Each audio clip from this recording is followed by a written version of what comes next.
Para naman sa mga Year of the Dragon, one of the top 5 animal sign din po kayo for this year 2025, okay? So we can say this year should be a good year para sa inyo.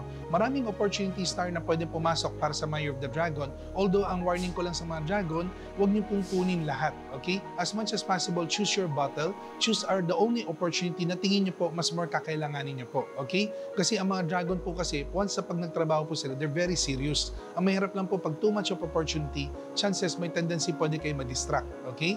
And also sa mga Dragon, mag-ingat din po tayo in terms of trust issue.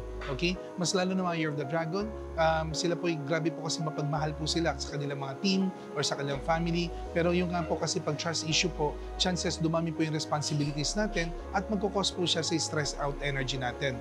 This year, maging maingat lang tayo sa health, especially in terms of anxiety, worry, or depression. Kaya medyo dapat bantayan nyo lang po, especially in your gastro, okay, related, and also your blood circulation.